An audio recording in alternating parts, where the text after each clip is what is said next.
Today is Saturday, April 4th, 2026.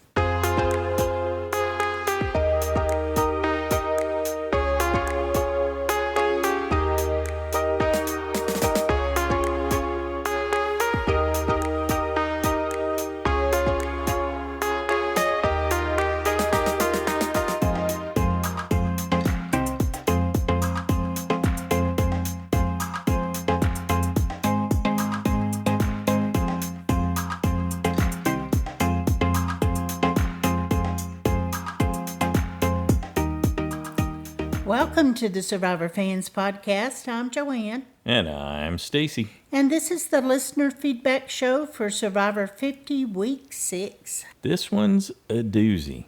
We got quite a few folks that want to talk about the Blood Moon episode. Betcha. Huh? 30 people. 30 super All fans right. showed That's up a record for this season. on a holiday weekend to boot. All right, yeah. So we do have a little business we're going to go over at the end, but just to remind everyone, this is a rare opportunity in JSFL. You can reset your USB pick. It's going to cost you points-wise, but if you're one of those unfortunate folks who have lost their USB, it gives you a chance to pick another one. Yeah, and if for you 5 points, if you get it right. If you think you may have not chosen well initially before the game started, this is a chance to reset it and save at least 10 points. So are you giving up, Christian? Absolutely not. I'm not giving up Suri either. They're still in there. Uh-huh. Yeah. Can't let go of that 24 points unless if I had probably, well, I won't say because somebody has those people, but that I don't think will probably make it. But anyway, if I didn't think Suri had any chance at all, I would switch. But she still got a chance. So. Yes, she does. Mighty fine one at that. Good deal. Anything else we want to mention? Oh, we're going to do a JSFL update at the end, right? At the end, because we got the updated scores now. Anything else? You tell me. I don't have anything. Okay, good deal. Let's kick it off with Pete. Hey, Joanne and Stacy. This is Pete from Boston calling. Right after the 2-hour episode aired. Phenomenal episode, guys. Wow. I had a feeling you might see a triple boot, but did not expect it. Then again, with 17 at the merge, you knew something big was going to happen as Probst keeps hyping you. And despite a 20-minute interruption from the president, I'm going to fill it out a huge because I truly enjoyed it, guys. I really did. Love that Steph won immunity, just like old times. Love that Hubicki won it like he did in David versus Goliath. And I guess I am happy G won it, showing she's still a dominant female from the new era here, for sure. But I guess if I could say one thing I'm sad about, guys, I know he wasn't the best player, and he might be a shadow from back 25 years ago, but I'm sad my man Colby, the original hero, well, besides Rudy from season 1, got voted out here, and we're not going to see him in the jury. Or maybe, I don't know that he would have gone on an immunity run because of that toe injury anyway. But that was sad, though. I really love Colby. Even though he didn't make it as far as he did in Heroes and Villains, or even, I think, the All-Star season, I'm glad he went out with a smile on his face and said it was the most he enjoyed, even more than the Australian Outback, and he almost won that season. Genevieve, glad she went home. I know she was a strategist and a gamer, but Hubicki, I'm glad him and Devins got together with Aubrey. Maybe now this might be big for Aubrey, because I haven't seen much of her game until last time with Tiff, and now it's Hubicki and Devins getting rid of Genevieve. Nothing Joe could do either. He got rid of Genevieve too, which is why she played her shot in the dark, and she knew it was coming. And then the Camilla one was the biggest one. I really thought Jonathan was going to vote with her and Tiff to get rid of Chrissy. However Chrissy worked it to him, that was real awesome. Even Steph looked like she said some great things to go into his ear, and it orchestrated a huge blindside from 48 Kyle Randall's gone, Camilla's gone, only Joe remains. Just like how Hubicki is the only David versus Goliath. We got at least a fairly good amount of the old school around. You know what, I feel bad though? I wish Dee and Emily weren't together. I would have loved to have seen Colby coaching Saree blindside Emily, but Saree was committed. I think if she wasn't so committed with working with Dee, with Emily, she would have worked with Colby and Coach to get rid of Emily. This would have been a perfect threesome to get rid of. Otherwise, it was a phenomenal episode. I enjoyed it. Sad Colby left, but I believe he's getting his foot taken care of. What if he had to get anything done when he got back, similar to Kyle, but it wasn't as serious as Kyle. So check out all these interviews if there's any extra clips. But I'm digging this season, guys. Finally something big. Take care. And happy Easter. Woo! Whoa, thanks, Pete. You know, I think the reason was that Saree voted Colby is like she told Dee. He's the head of the other group over there. Mm-hmm. And obviously, Colby didn't run to Saree and try to pull her in when they merged. Right. Right Yeah. at the beginning. At least not that we've seen. I saw her standing around in one of the promo things, just looking around. She wasn't talking to anyone at that time. Mm-hmm. But I thought, we Taking didn't it all see in. him approach her, and that could have been a mistake. So, and I don't think she sees the kids, meaning Dee and Emily, as much of a challenge as Colby could be, because Colby would have greater influence. He had all the connections. Right. Yeah, and she wanted to get rid of that. Start breaking those down. Maybe even more connections than we knew. Mm-hmm. But she might know. So I think that's why she just took that opportunity to go with that flow, and because he was injured. And so In the interviews, we'll go through, do like a summary of each one here, and then other folks are going to talk about it a little bit too. For Camilla, she said that drag that man through the mud reference was more towards this Zoom Alliance pregame scenario that Mike White had warned her about. She didn't know whether or not to believe him, but as she kept collecting information and watching certain events and listening to people, she became more convinced that this was really a thing. And she was more referring to, I guess Jonathan was a part of that, and she was making sure that this word gets out and that they should be targeting such a big alliance as this Zoom alliance. And she also said that in the Charlie vote, she was advocating to vote out Jonathan. So he had even more calls than we are aware of to take her out. I don't know if he knew that or came to know that, but she said she was really focused on getting rid of him. And then she had to back off and go ahead and let him take out Charlie.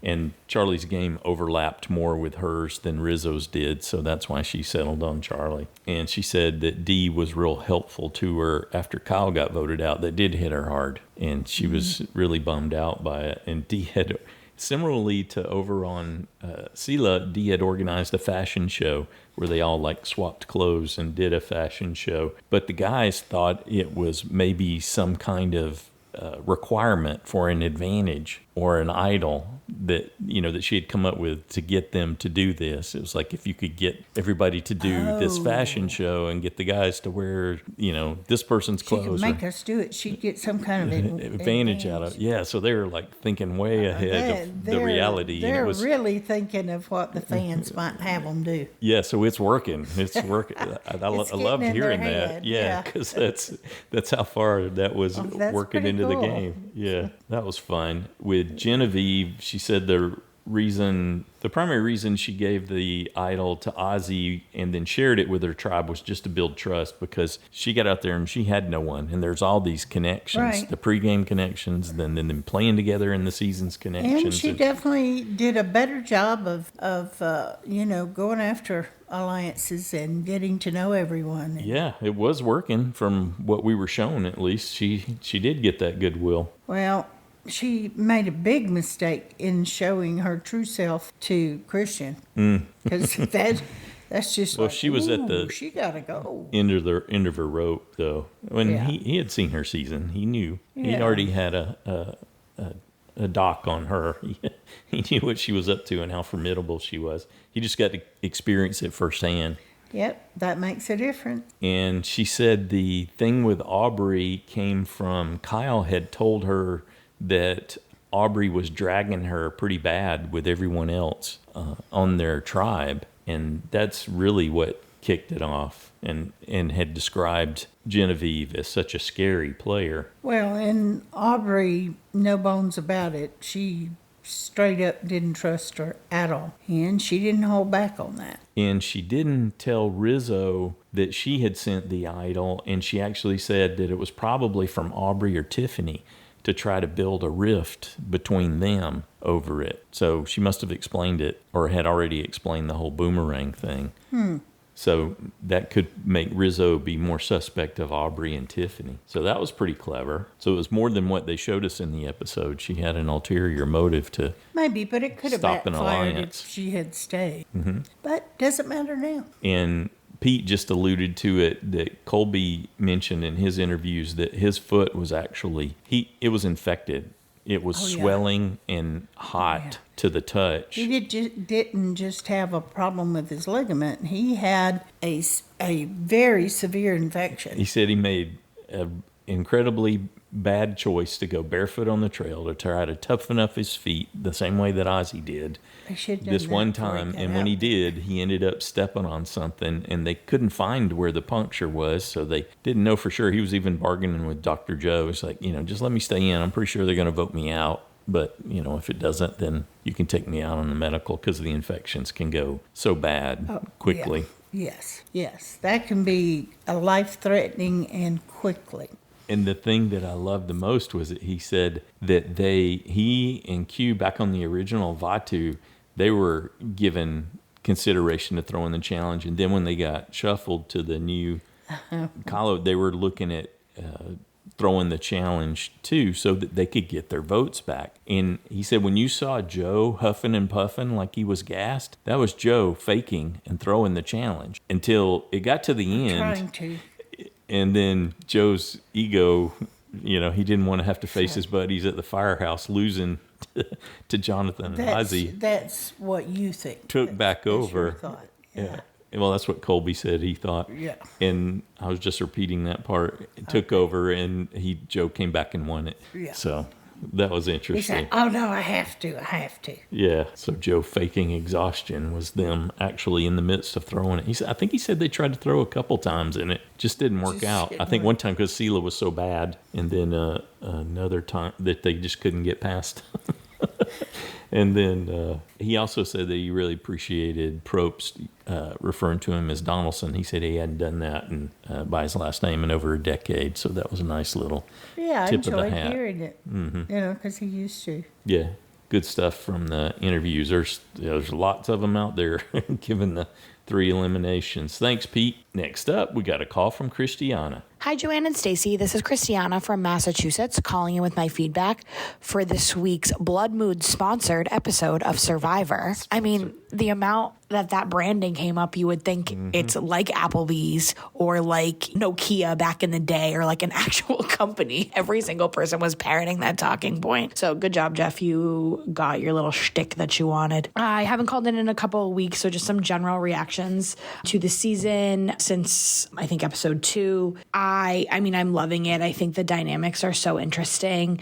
With this week, I was wondering why the order of each tribal, and then seeing Colby's really beautiful swan song, like honestly brought a tear to my eye. Totally understand why he was last. He is a pioneer of this game. He played in the second season. He was probably the first major star, I think. I don't even really remember back. I was alive. I was older than D. I was older than 3 when his season aired, but I was a child and I don't really remember, but I do feel like he was the original star, and I'm glad that he had the most fun this time. And he fought the good fight, so good for him. In terms of the Chrissy Camilla vote, that was quite savvy on Chrissy's part. Good for her. People have really been counting her out. I am sad to see Camilla go, though, because I really like her gameplay. And she is a master liar. It's crazy watching her receive information and then in the next scene receive the same information. And she was like, oh, what? Like acting so surprised. I hope that she can leverage those skills in the real world. And then the first vote out was the Genevieve, or maybe that was second. Doesn't really matter. That's a bummer, too. Good for Genevieve for trying her shot in the dark. She really didn't have a chance on that tribe, but she had a good start initially, but just kind of got screwed as things played on, as do so many people. That is how the game is played. Mm-hmm. One just final comment about Suri, that she like truly is such a mastermind. It is crazy. Like how Dee and Emily wanted Coach, and she's Colby's like the head of the snake. He has followers. Coach is a clown, which he is a clown, and I feel like we're getting that, and it's just like, it's so funny to me because he takes himself so seriously, and how she just convinced them of that. Meanwhile, no one is talking about voting out Suri, which I love because I love Suri, but these people are crazy letting her just keep going week after week after week, when in a tribe of 5 it would have been so easy to vote her out. Loving the season. Can't wait to hear what everyone else has to say. Happy Easter, happy Passover to anyone who celebrates, and have a great week. Bye. Excellent. Great to hear from you again, Christiana. When I was listening to and editing Christiana's audio, it dawned on me I may know why Probst did it this way. And Christiana's saying the branding of the blood moon is what really triggered it for me. You might recall last year, Survivor had returned to the Emmy nominations. They hadn't been nominated for years and years and years. I don't know, it was like almost 10 years since, or 8 or 10, that they had been last nominated. And so they got nominated again. They didn't win anything. Who did they lose to? The Traitors. The Traitors with, who's that host? Alan Cumming? Yeah. An actual actor. And he is very dramatic, isn't he? I haven't ever watched it, but yeah. I've seen clips. Yes. I And, watch it. You don't. right. And I thought, that's what's going on. And the Traitors won, and Probst had issues with people being on the Traitors too. Yes. And so now he's trying to drama it Survivor up. players were Fancies himself a storyteller, which we've talked about many times before. And I believe this is probably going to be the episode that they pitch to the Emmys. That's what just happened. This is my theory, just my theory. There's no other background. Thank you, Christiana. You sparked that idea. So that's certainly where her feedback took me this week. Lots of good stuff. Good job, Christiana. Next up, we got an email from Becca in South Carolina. Hi, Joanne and Stacy. Hi, Survivor fans. Caroline is visiting her grandma, so we didn't get her input on our JSFL picks. Uh-oh. Therefore, we had a pretty abysmal week. Our picks included Dee to be voted out, and Colby and Genevieve as safe picks. Double whammy. Oh, and Camilla was our USB. Oh, jeez. I was working at a summer camp during the first season of Survivor. I vividly remember a former camp staff member coming to visit, and since we didn't have TV at camp, telling us all about this crazy new show. Oh, cool. I tuned in to the second season, so Colby is part of my deepest Survivor nostalgia. Us too. That's the one we started with. I was really sad to see him go, but enjoyed his touching send-off. I could have done without Coach's feathers. My time working at summer camp came to mind earlier in the episode, too, as Jeff was telling everyone about the blood moon. I felt like I was sitting at the Friday night campfire, listening to the camp's best storyteller. And as for his description of the Applebee's, I haven't eaten at Applebee's in over a decade because I didn't have a great experience on my last visit. But Jeff had me rethinking my stance after his enthusiastic description of that bacon burger. Stephanie is my favorite, and I was so thrilled that she won that challenge. Cerise says these kids don't listen, but everybody sure seems to be doing what she says. Yeah. Joanne, last week you mused about Angelina's eyelashes, so I wanted to give you some secondhand insight. She probably had semi-permanent eyelash extensions, Had no idea that was a thing. fake eyelashes glued into her regular lashes. If she had hung around a while, we might have noticed them getting a little patchy, since they need to be refilled every 2 to 3 weeks.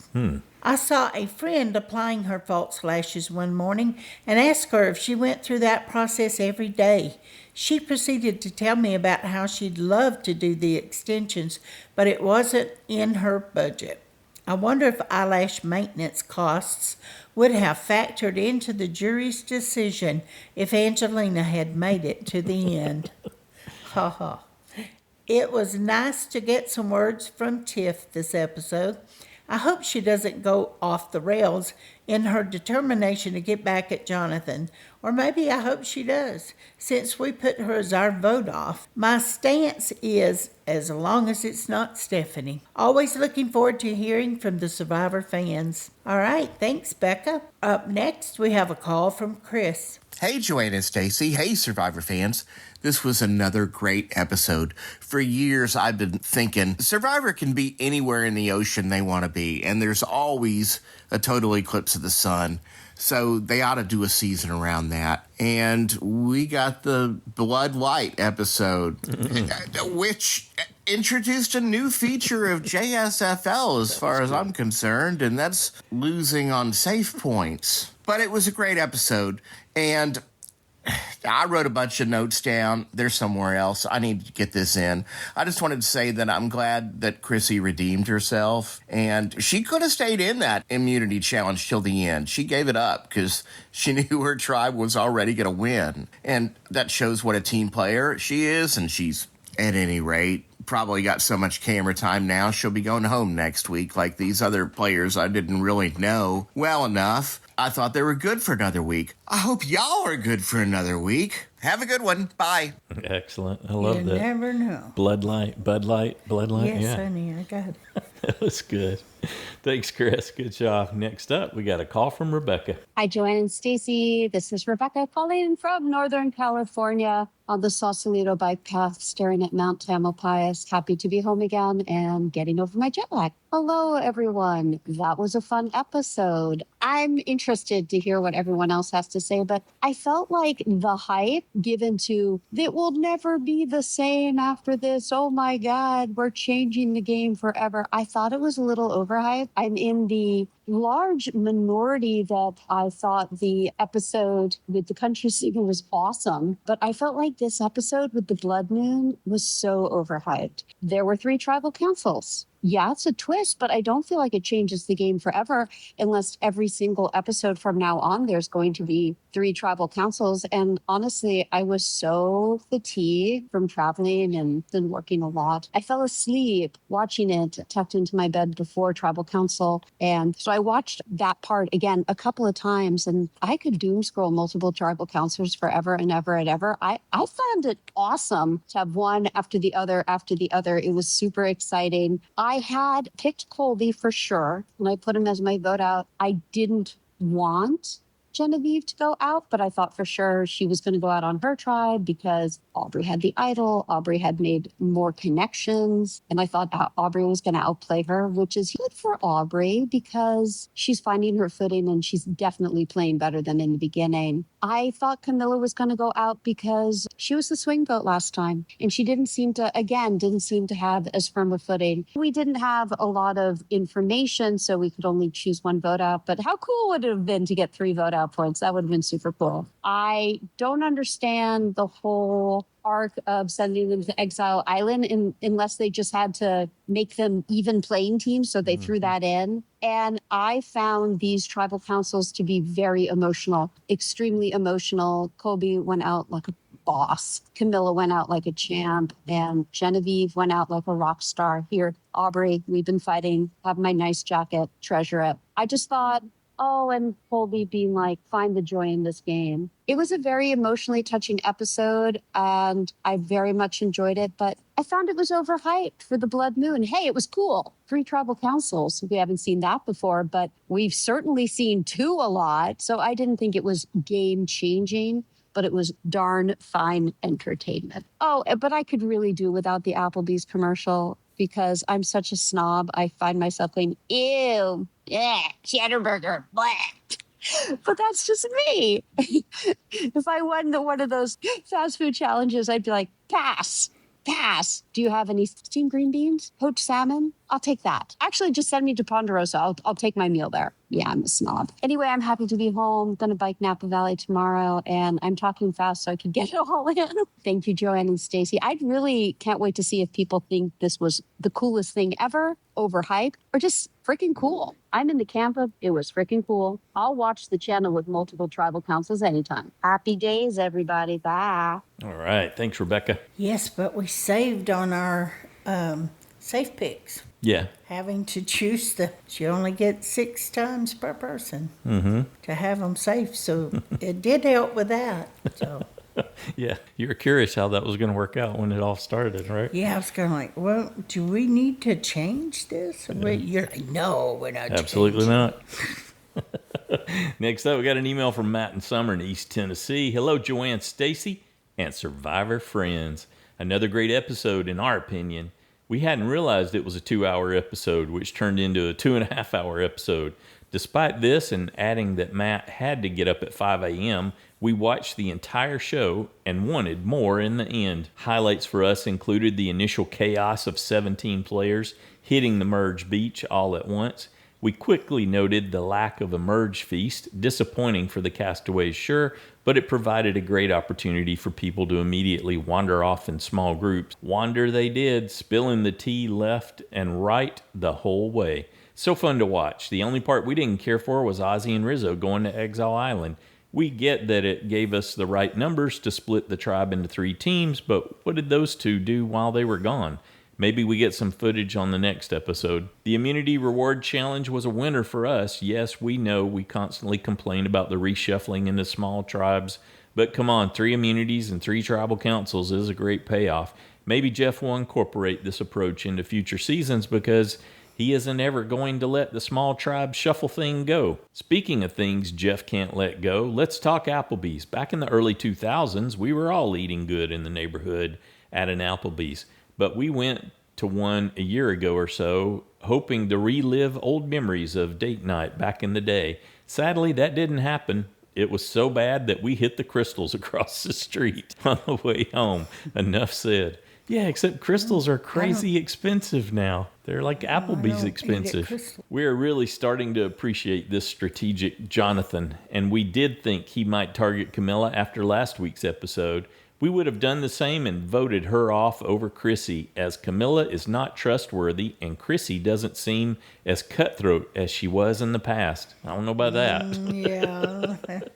Yeah. She might not have shown it. Right. Yet. Yeah. We definitely thought Christian would target Aubrey for the sole purpose of getting the idol back. Apparently, she was very convincing in her declaration that she was going to play it no matter what. Did anyone else see the look on Christian's face when she didn't? He was clocking her. She may have put a target on her back with that. The Colby vote hit hard, and we were both so sad to see him go.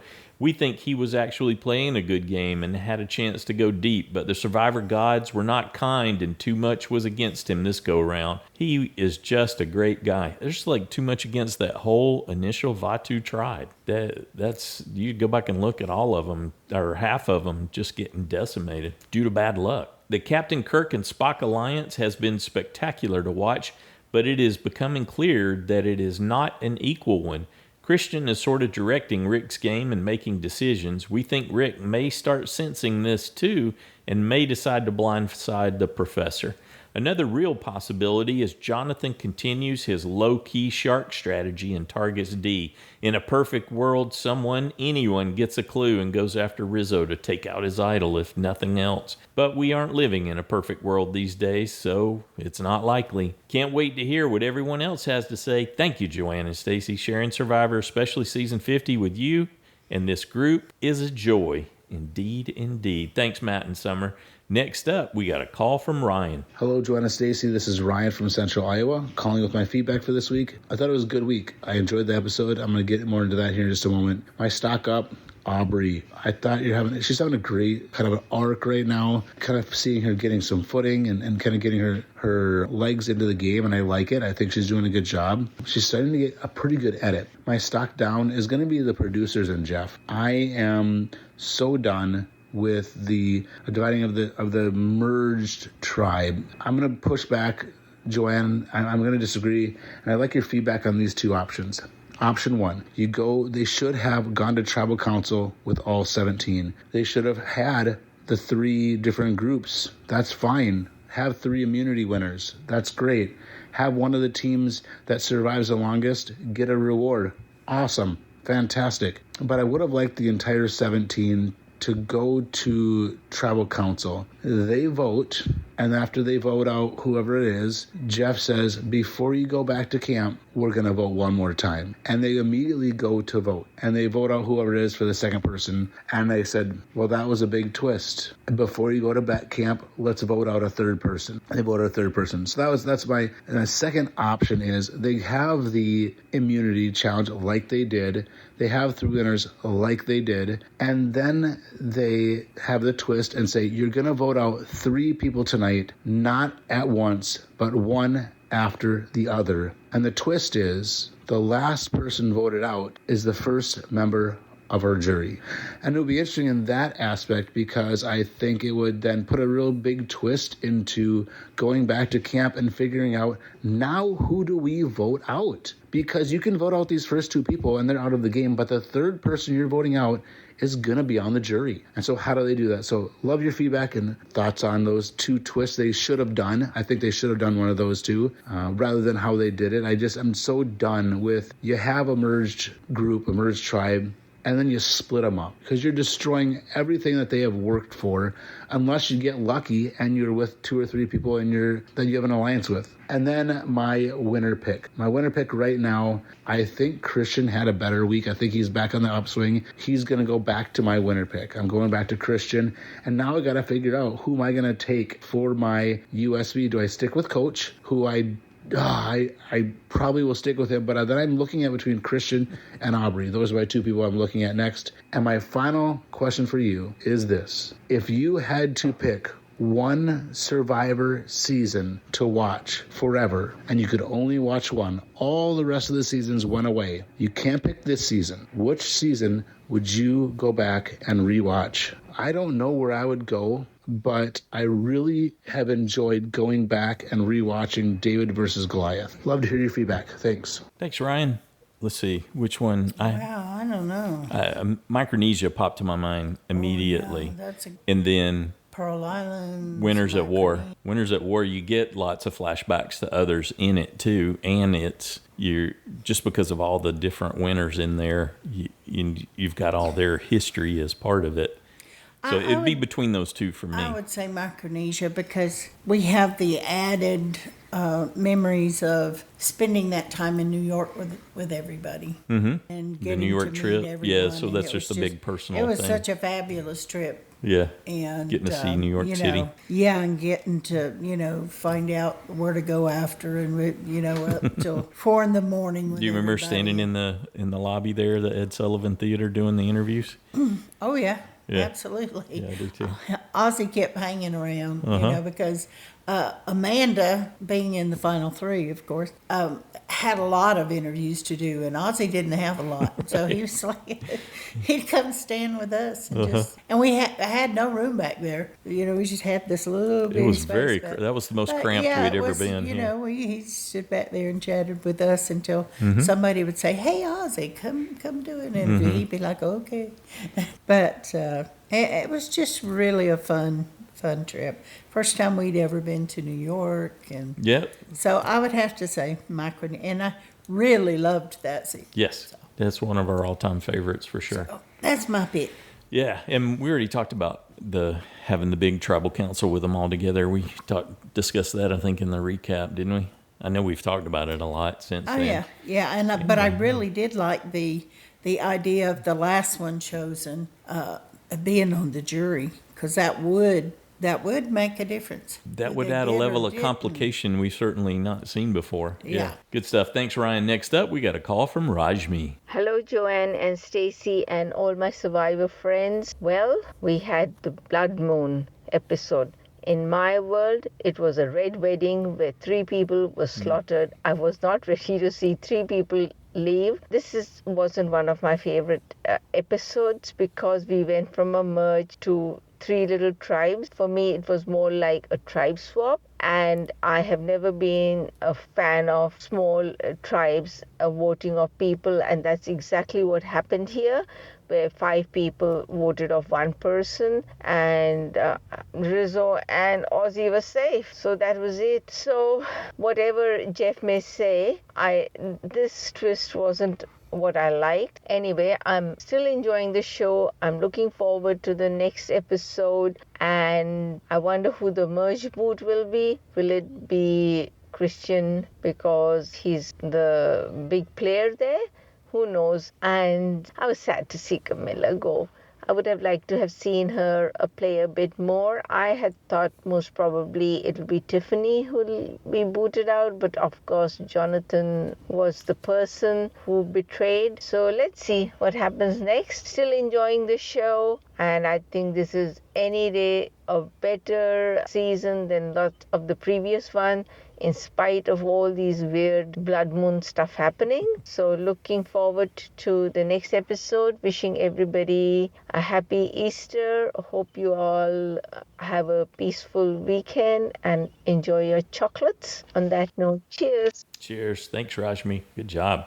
Next up, we got an email from Lisa Rae in the UAE. Hi, Joanne and Stacy. Hi, Survivor fans. What an episode. It had me at the edge of my seat the entire time. During each of the tribal councils, I did not know who was going home, but I did have Genevieve going home, and I got all my safe points. I'm not sure what happened on the JSFL web site, but I know I got 5 points in my heart, and I'm not in the basement in the side challenge. Yeah, it was an interesting episode for Jonathan, and it has made me appreciate the game he is playing. In my second watch of the episode, his decision to vote Camilla out was hinted at in the beginning scenes with his decision of the Charlie blindside with Stephanie. He had to make a choice, and he'd have to deal with the consequences either way. Goodness, the way all the information flew around the survivors at the merge was funny. The editing of this part of the episode was amusing to watch. No secret was safe, except for the extra vote that Sari has. Ozzy found the advantage in the jungle and ended up being safe in the next vote. Honestly, after Rizzo's braggadocious confessionals at the beginning of the episode, that made me think he's going home. But going to exile with Ozzy saved him. In the immunity challenge, I had a couple thoughts. That Dee would get one of the necklaces with her huge toes, and that the size of Jonathan was highlighted as the editing showed all the survivors competing in the frames of the challenge. I was truly worried that Coach, my USB, was going to be voted out, but he's still safe. His tribal had me in tears, and I was sad to say goodbye to Colby. But with an injured foot, I can understand the vote. The question is, do I choose another path, or do I stick with Coach? Coach is about to ramp it all up. What will happen next week? Other than a Coach meltdown, I have no idea. I look forward to hearing all of your thoughts. This is Lisa Rae signing off, keeping positive and safe in the UAE. All right. Thanks, Lisa Rae. Good to hear you're still doing well. Next up, we got a call from Samantha. This is Samantha, a.k.a. Survivor Rocks from Texas. Merged tribes and a blood moon, and 3 going home. I have always said I like a good twist, and it is one of the reasons that I have loved Survivor so much from the beginning. Ozzy and Rizzo are saved on exile. I figured would probably miss all the excitement and become immune. Steph, you still got it, girl. I was happy for her. Jonathan, got a live applause for making the move and sending Camilla home. He made the right choice, and I expected Tiff to get angry. Watch out for Tiff. Christian has been playing a great game this season, and he won immunity. Congratulations, Christian. And we especially liked the Mike vote out a couple of weeks ago. I just had to get that in there. Goodbye, Genevieve. Your shot in the dark rolled up as not safe, and it usually does, but we wanted Aubrey to go instead. Now, Coach added his own little twist into the game this week. On his Facebook, he posted a video hours before Blood Moon aired on any coast, saying he was going home, and he was very convincing. I didn't fall for it, as it was April Fool's, but during Tribal, it had me going back and forth. Was Coach telling the truth? Did he put his foot in his mouth once more? Is it Colby? Is it Coach? Is it Colby? Is it Coach? It added an extra twist and excitement to that tribal counselor for me. Now, my better half believed it was Coach, and I was saying Colby. It was sad to see Colby go and his eyes well up with tears, but it was the right thing to do. Have a great Easter. And as Colby says, have fun and enjoy it. Thanks, Samantha. I hadn't heard about Coach's April Fool's joke. That was great. Next up, we got a call from Lori. Hey, Joanne and Stacy and Survivor fans. This is Lori from Southwest Florida calling in with some feedback. Overall, I did enjoy the episode.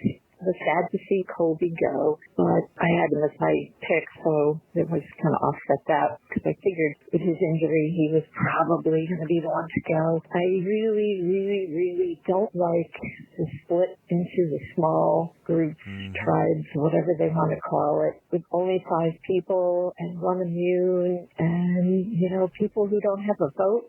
They really don't have much room to wiggle around or make any plans. I think Genevieve was the definite recipient of a bad pick. She did a lot of work to find idols, got nothing out of it, but she just seemed to pick the wrong people to align with that she didn't end up with on the small tribes. I'm also amazed that this week the Applebee's reward was apparently the best ever. I thought the other week was Zach Brown was the best ever. So I can't wait to see what happens in the future weeks. This week's going to be better than all these wonderful rewards where Jeff reads the whole Applebee's menu. But aside from that, it was a good episode. I enjoyed it again. I'm really liking this season, but don't know what's going to happen. Who's going to make an alliance? I'm hoping Sheree and Christian are safe. Those are kind of my 2 favorites, but we'll see. Looking forward to what everyone else has to say, and we'll talk to you next week. Thanks again for everything. Bye. Excellent. Good job, Lori. Yeah, I'm looking forward to seeing some kind of reconnection between Sheree and Christian, too. I want to see that firm up as quickly as possible. Next up, we got an email from Shahin in Australia. Hi, Joanne and Stacy. Hope you and the Survivor fans are all well and safe. I thought it was a good episode, but there were a few things worthy of discussion. I find the Exile Island mechanic to be quite dated, and I'm unsure why it made it out to 50. Did the fans really want to see this part of the game back? It makes me question the whole premise of the season. Yeah, you definitely should be questioning the premise. Jeff harps on about it being in the hands of the fans, but I don't see the game really being too different from other seasons in the 40s. I don't like the idea of hard locking the ability for the players to play the game. It severely hampered Rizzo, and whilst I'm not a fan of his, it really puts him at a disadvantage. I think the same can be said for Ozzy. I'd much prefer them to have an impact on voting and social gameplay prior to tribal council instead of being stuck on an island overnight. I didn't find the 3-player exit to be as novel as Jeff made it. To be honest, it felt like an agile move, one made from necessity and poor planning with the numbers they started off with. When my wife and I saw the blocks of 5 in the immunity challenge, we were nearly 6 for 6 for who would win the immunity and who would be voted out. Dee and her toes were destined for great things. Colby's foot looked as bad as Kyle's. Christian keeps on surprising us, and Genevieve was toast as soon as those blocks were drawn. Without immunity, she was gone. As you said, Stacy, in Survivor, you need luck, and it's not a forgiving game on that front. We finally saw Chrissy make moves, and I was so excited to see Camilla go. I enjoy her as a player, but I was really clamoring for a move, a blindside I was finally fed. Whether that works for Jonathan in the long term, I'm not sure. Short term, he has big issues unless he fully leans on his honesty and integrity crew. Sari also came out of this episode masterfully. What a gamer.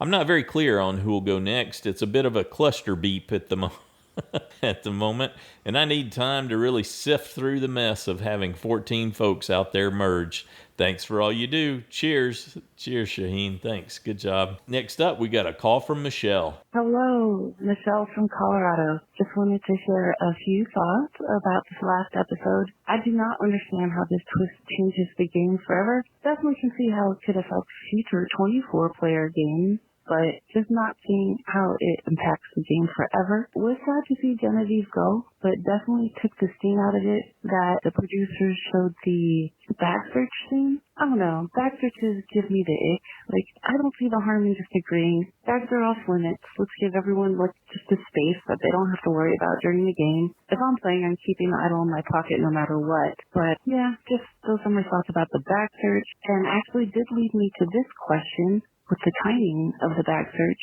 would the producers ever allow someone to find the idol, like Genevieve, to find it before Aubrey even found it? I feel like that could definitely create an issue, so I'm not sure that they could allow for that. But anyway, thank you both. Enjoy the rest of 50. That's interesting. Would it have messed anything up if Aubrey and them had found the idol before, if Genevieve and them had found Aubrey's idol before Aubrey even knew it was there? I don't know that it would have messed up the mechanic in any way. But it might have made them focus on her a little more, but I don't know that it would have messed it up.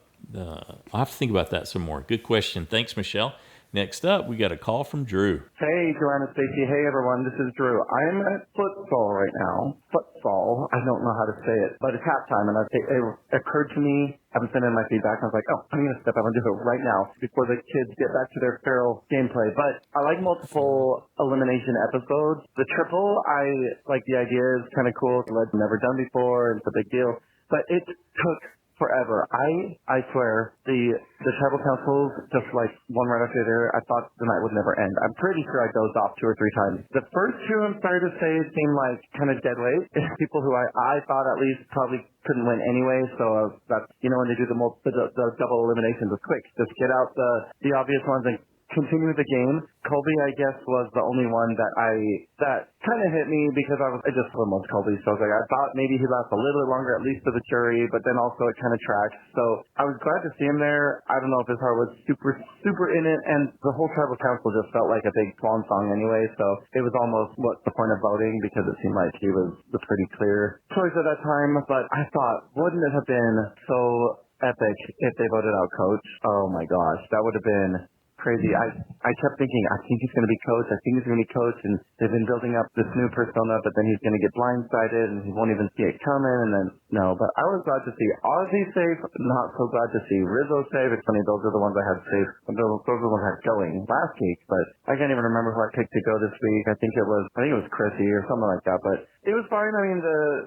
commercial, we talked about Zach Brown, but this was way more obnoxious to me. And it wasn't even a person. It was just, the branding was so, and the way Jeff talks about food, I've said this before, everyone, I can't stand it. I can't stand the way Jeff describes food in a challenge. He gets that voice. He does. I know this time he was doing like the branding, like I said, the marketing, and I was just like, just stop talking about food. I know he's trying to get their reactions and stuff, but I was just up doing that voice. That's all I'm saying. The kids really liked it. They didn't really know the significance of a triple elimination, but yeah, I think that's what they had to do so they could kind of winnow down the group a little bit, but no idea what's next. Let's see. I guess they're actually merged now, so I'm thinking someone like Chrissy actually might be in trouble because they're going to want to play with some bigger names. But anyway, have a good weekend, everyone. Talk to you later. Bye. One other thing I meant to say, way to go, Rebecca. Strength is important. Look good, feel good is a thing, but you guys, take care of your bodies, and your bodies will take care of you. That's awesome to hear. And on that note, I think Jonathan might be my favorite. I don't think he's going to win. I do not think he's going to win. In fact, he might be in danger next, but that guy, he's like a tank. But anyway, just wanted to add the kudos to Rebecca. Thank you. Bye. All right. Thanks, Drew. Good job. Next up, we got an email from Ken in Dayton, Ohio. Hi, Joanne and Stacy, and to one of the best fan communities on the internet. Thank you. First, I want to address something from a few weeks back when a listener said they just discovered you as their first Survivor podcast. You were very humble, as always, talking about all the other podcasts out there. That may be true, but few others have communities like this one. Always positive, always caring. Be proud of it and own the win.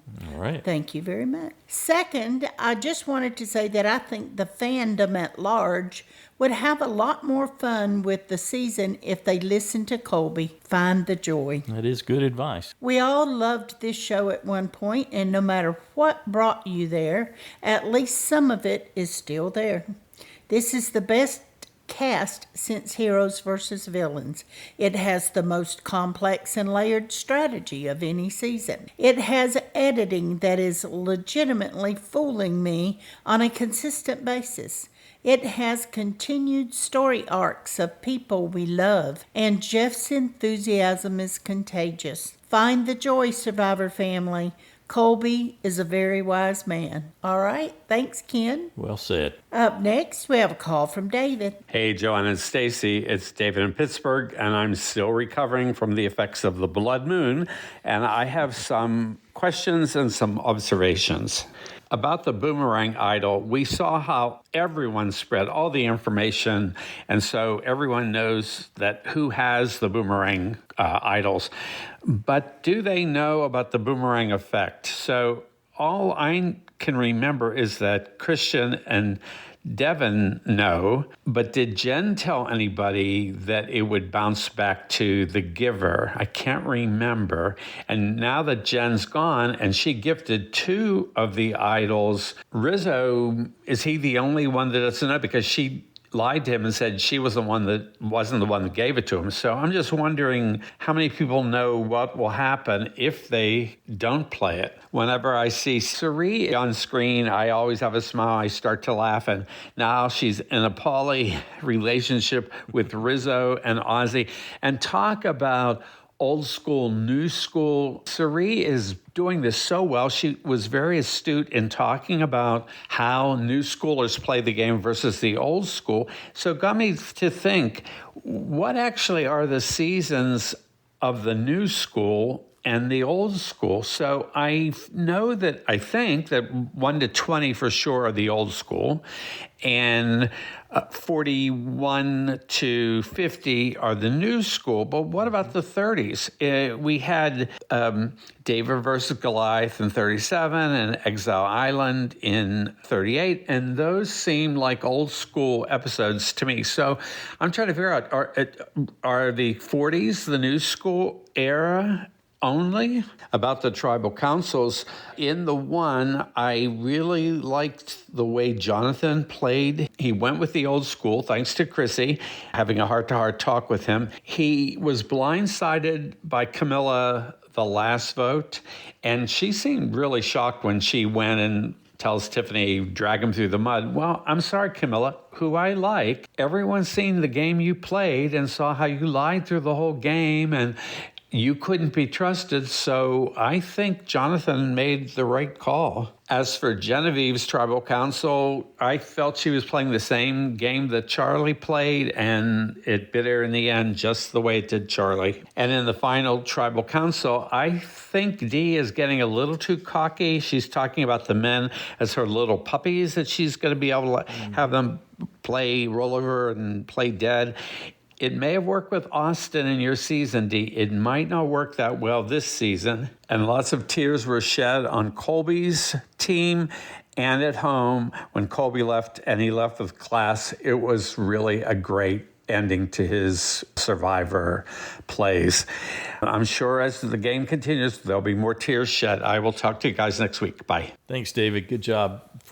I'm pretty sure new school, which is essentially new era, that's 41 and on. This 50 is an anomaly to some degree because of all the things that are different in this season, but 41 through 49 are new era, new school, drop the 4, whatever, from that perspective. And it to me, it pivots on 26 versus 39 days. That's the idea of the fluidity of the vote. I mean, there were, what do they call them in Game Changers? Voting blocks or... that's been around for a long time, that alliance didn't just hold all the way through from beginning to end. That ability to create alliances and then form new alliances has always been there, but the speed that you have to maneuver and the fact that you're doing challenge after challenge, you're doing all these back-to-back things with only 26 days to work with, I think is essentially new era, which translates to new school, and then you can compare that to old school. So for me, the 30s are definitely, and the 20s are definitely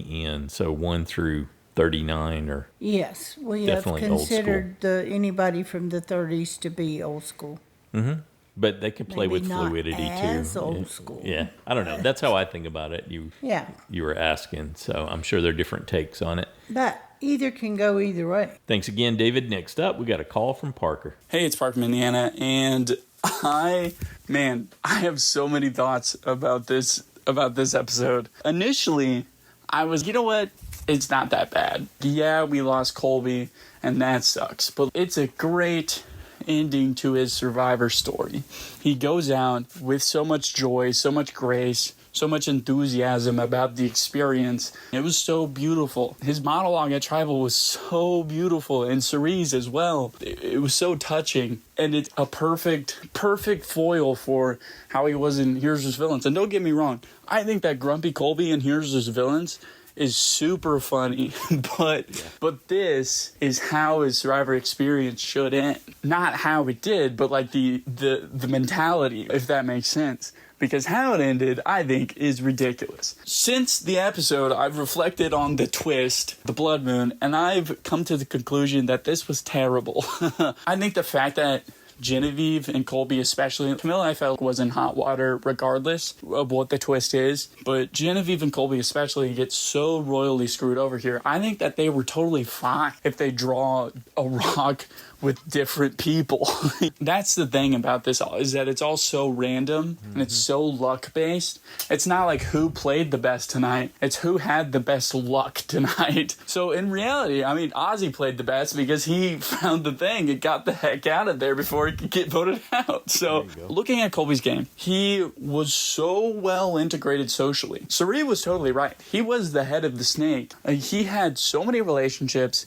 It wasn't just how Coach had like the honor and integrity group. Colby was in on that too, but yes, he also had Genevieve. He had a tie with Rizzo. He had so many people that he was connected with apart from just Joe and Coach and Chrissy. He was going to be totally fine. In the last vote wouldn't have been such a handicap if it was any other group, I feel like. And then the Genevieve situation, her game has just been so unlucky. Losing Kyle right off the bat, and then the fact that she's found 2 idols, can't keep either of them because it's the stupid boomerang mechanic. And then just the terrible luck of the draw for her, where she's essentially just screwed here because of Aubrey's disdain for Genevieve. The revisionist history that Aubrey has about how Genevieve closed the door on their relationship, even though it was Aubrey who did that on day one. I feel so bad for Genevieve. So I can come to terms with that vote, despite how sad it is, but the Genevieve of it all really is so crushing because she did nothing wrong. Neither did Colby. I mean, I guess he could have not gone on the journey and lost a vote and not walked barefoot that one time, I guess. I just have so many emotions about this episode. It was really fun when everybody was together on one beach, but then after that, it was just tough. It was really tough.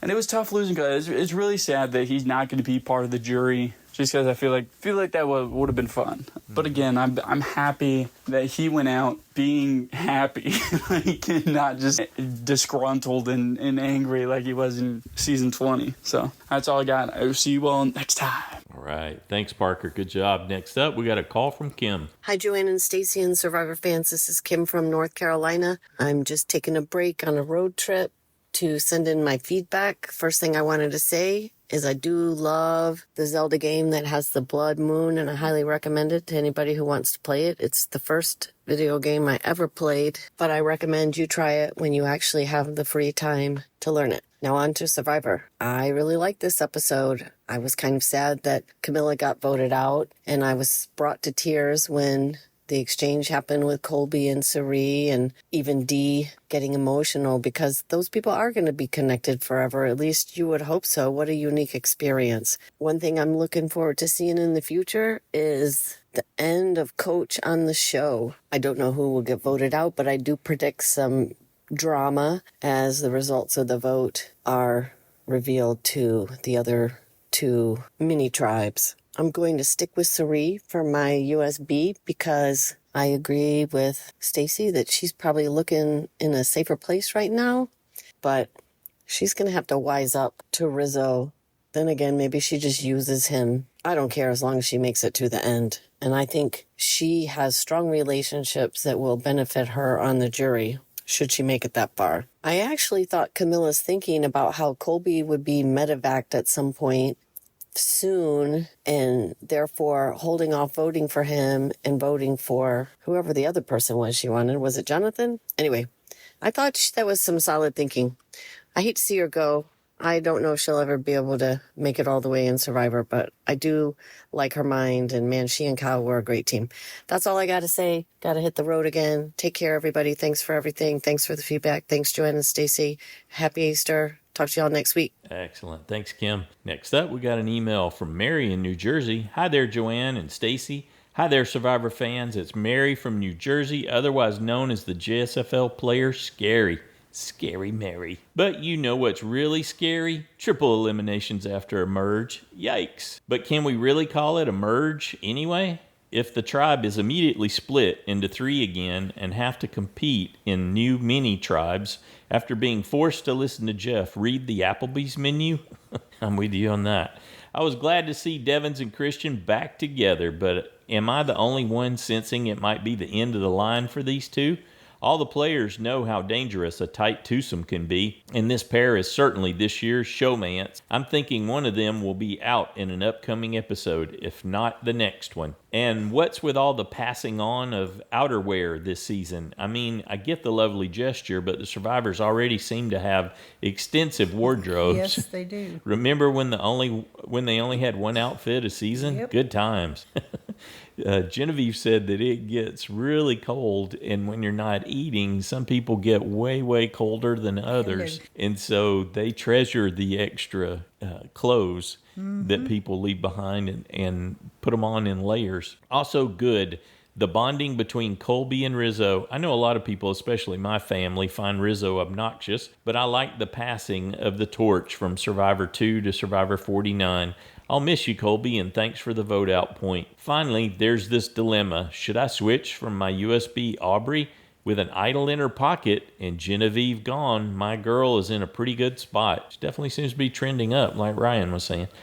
But is it enough to go to the end? Or should I switch to the tag team of Sari and Rizzo? Honestly, I can see them going far, and if they are in game, I'd be happy to see Sari finally take it all. I can't wait to hear what the super fans think. Thanks so much for all you do and all the joy you bring to this fandom. Happy Easter. Thank you, Mary. Next up, we've got a call from Tara. Hi, Joanne and Stacy. Hi, Survivor friends. This is Tara in New York, checking in after the blood moon, which I hope is as rare as Jeff says, because I never want to see it again. Season after season, a lot of us have said that we do not like it when the merged tribe is split into these random little groups, and we don't like it when players lose their votes. But instead of listening to the fans, Jeff actually doubled down on these silly twists. And of course, 63% of people voted to bring on the twists when the question was basically worded like, do you like fun and exciting gameplay? Vote for twists.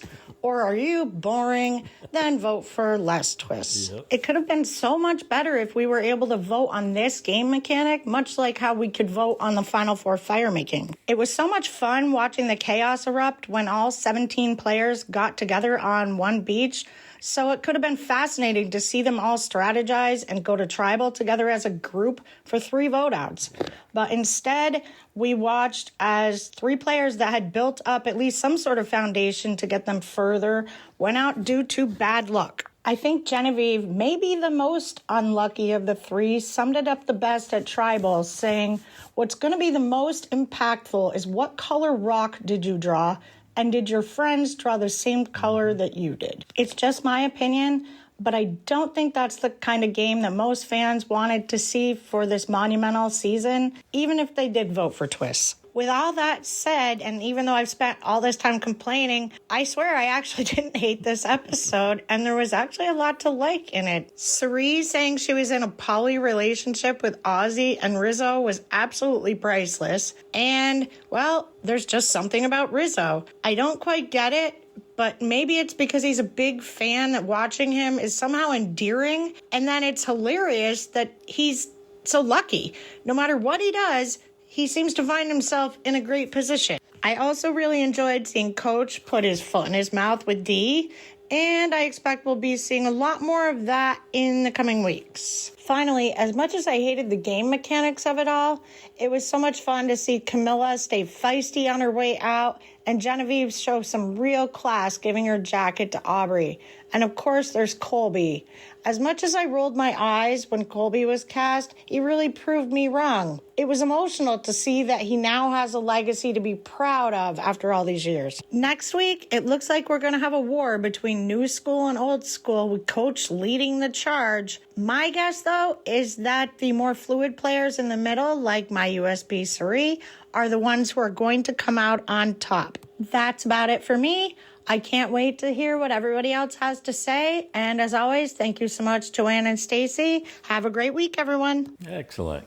Thanks, Tara. Good job. Next up, got a call from Trish. She's reporting from that big Survivor event in Atlanta last week.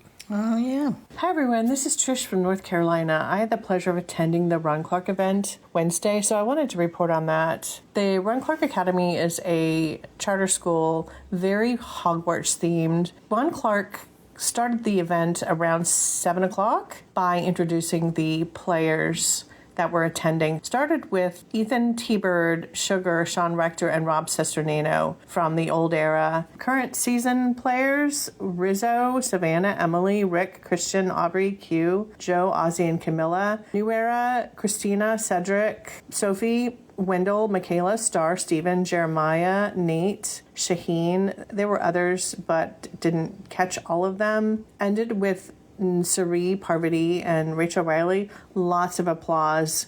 We around 8 o'clock we went into the 900-person auditorium to watch the show. The alums sat in the very front, and at every commercial break, Ron got on stage with a mic and he asked what had happened in that scene. And here's the tea, Cerie. She mentioned she broke her rule of not sharing information when she told Rizzo she had the extra vote because she knew that Ozzy would mention it to Rizzo and she wanted the two to form an alliance. She also said later when asked about her strategies, BSers can't BS BSers. I never offer answers. I make suggestions to get people to come up with ideas. Emily, she spoke the most of the players. When Colby was voted out, Ron asked her, why not Emily?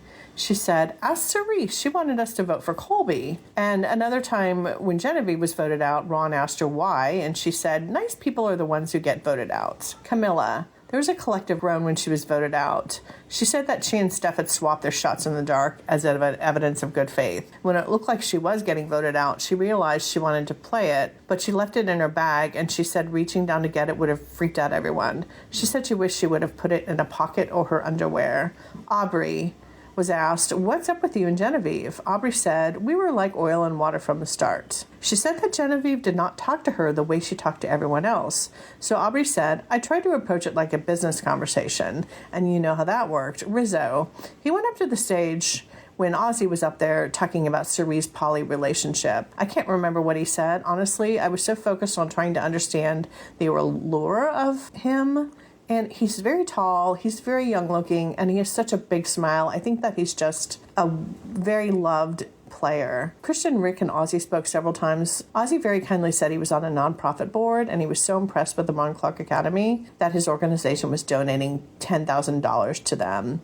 Stephanie was asked about winning the challenge. She said she had 4 drinks and multiple entrees. Said Jonathan was surprised that she ate so much. She said that she needed to TMI poop, and she did later. Poop had been an earlier discussion when Steph said that Christian had hid his idol near their pooping area. She called that brilliant. There were several references during the evening to Christian's pooping scene. At one point, he piped in, I did that intentionally. I'm an actor. And during the interruption for the president's speech, Ron Clark played a video of what Survivor 50 should have been like. And he piped in the persons that were present at the event, some of their old scenes to make it look like they were on season 50. They made an intro. It was pretty cool. Well, thanks for letting me share. Have a great week. Excellent. All right. Thanks, Trish. We appreciated hearing all that. What an event.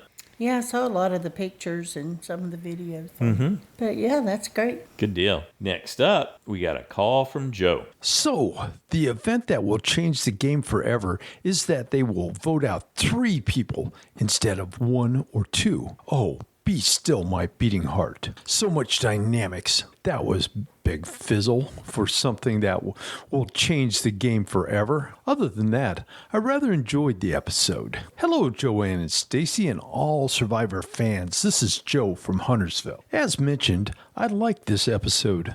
I think 2 hours is good for a 3-tribe vote out. Did you also notice that all 3 tribes seemed balanced? Before the season started, I wanted Rizzo and Siri out of the game as soon as possible. I can't say too much about Rizzo other than that he doesn't annoy me as much as when he was in season 49. Siri, on the other hand, I'm enjoying her gameplay. She has changed something, and I'm really digging it. I was sad to see Kobe go, though his foot would have caused him issues that transcended the game. Foot problems are not fun. It was funny, his first time on Survivor was the only show that I applied to be on. How technology changed. Genevieve and Camilla really needed to go as they were very strong players. Of the people left, only Rizzo rubs me the wrong way. So, if it goes like the other Survivor seasons, the strong players will be voted out soon. That will mean Jonathan, Tiffany, and Stephanie. I really don't consider Joe or Ozzy as having that strong of a game this season. But for this next vote off, I still think of them as making the easy choice. Chrissy is probably the easiest vote out, followed by Aubrey. Who knows? I will definitely listen for what the other fans have to say. Have you ever noticed that the more they tell you, the less you actually know? By the way, I got my first vote off point this last week. Told my wife it was easier when you only needed to select 1 vote off and there were 3 people voted out. Joanne and Stacy, thanks for all you do. I love listening to your episode breakdown before I watch it. It helps me focus on the parts that I need to focus on. So for now, everyone stay safe in this wacky, wacky world. This is Joe from Huntersville, signing off. Good job, Joe. Thanks. Next up, got an email from Scott in New Jersey. Hi, Joanne and Stacy. What an episode. I had heard the possibility of 3 going out from listening to last week's feedback, but had no idea how it was going to go down. I would have preferred everyone at 1 tribal council instead of the smaller groups. I am not a fan of small tribe Survivor at all. I even would have been okay with splitting them into 2 teams. It was an interesting twist to send Ozzy into exile and that he chose Rizzo. The note never said it was an advantage to be found, just something that could change the game. I'm hoping there isn't any hidden advantage to be found on exile while Ozzy is off playing in the water. I'm not a fan of Rizzo, and he will be insufferable if he ends up with a second advantage. Even with 3 tribal councils to get a vote out point, I went down swinging. At least all of my safe picks stayed around. I had Emily going home, but I think I might change away from that strategy. I think they wasted a vote on Colby. Although he tried to hang it on that challenge, he was still looking pretty hurt and may have ended up being taken out at some point soon. I think this week I might go with Coach or Stephanie. I need to hear other people's thoughts and will most likely decide at the last minute. Is this week Is it this week when I can change my USB? Yes. I currently have Rick Devens and probably a 75% chance I'll stick with him. 24 points is a lot to give up if I switch. It is. It's called the sunk cost fallacy. It gets you. Anyway, I'll close by saying that I hope CBS gives you a heads up if there will be any more multiple eliminations. Thanks for making Survivor more enjoyable with your podcast and Survivor community. All right. Thanks, Scott. Yeah, thanks, Scott. We're a little out of sync. It took us a while to figure out that they were using a different link for Survivor 50 on the press release site. So I don't know that we'll be getting any heads up. Well, at least we were able to ping her, and she did send it to us. Got us pointed in the right direction. What was confusing is they were still updating the other one for a little while, and then anyway. Well, she's always been good to us, so I appreciate that. Yep. So. Okay, up next we have a call from Johnny. Hey, Joanne and Stacy and Survivor fans, it's Johnny from Wisconsin calling here.